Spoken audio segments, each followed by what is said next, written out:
ഒരുപാട് ധാന്യങ്ങൾ അടങ്ങിയ ഒരു കർക്കിടക കഞ്ഞിയുടെ റെസിപ്പിയാണ് ഞാനിന്ന് ഷെയർ ചെയ്യുന്നത്. ഞവരേരി, ഗോതമ്പ്, ഉലുവ തുടങ്ങി 5-8 ധാന്യങ്ങളുണ്ട്. ഞാൻ ഡിസ്ക്രിപ്ഷനിൽ കൊടുത്തേക്കാം. ഇതൊക്കെ 20 ഗ്രാം വീതം എടുത്തിട്ട് വെള്ളത്തിൽ കുതിർത്ത് വെക്കുക. 3-4 മണിക്കൂർ കുതിർത്തതിന് ശേഷം വേവിക്കാൻ വെക്കുക. വേവിക്കാൻ വെക്കുമ്പോൾ അതിലോട്ട് 1 ടീസ്പൂൺ വീതം ശതകുപ്പയും അതുപോലെ അജാലിയും കൂടെ ചേർത്ത് കൊടുക്കണം.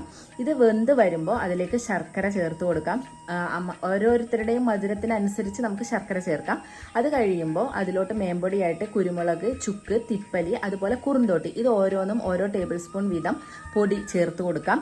ഇതൊന്ന് തിളച്ച് വരുമ്പോൾ അതിലേക്ക് നമ്മുടെ ആവശ്യത്തിനനുസരിച്ചിട്ട് തേങ്ങാപ്പാൽ ചേർത്തിട്ട് ഒന്ന് ചൂടായി വരുമ്പോൾ വാങ്ങി വെക്കാം. ഇനി ഇതിലോട്ട് നെയ്യ് ചൂടാക്കി അതിൽ നമ്മുടെ ചെറിയ ഉള്ളി വറുത്തതിന് ശേഷം ഇതിലോട്ട് ചേർത്ത് കൊടുക്കാവുന്നതാണ്.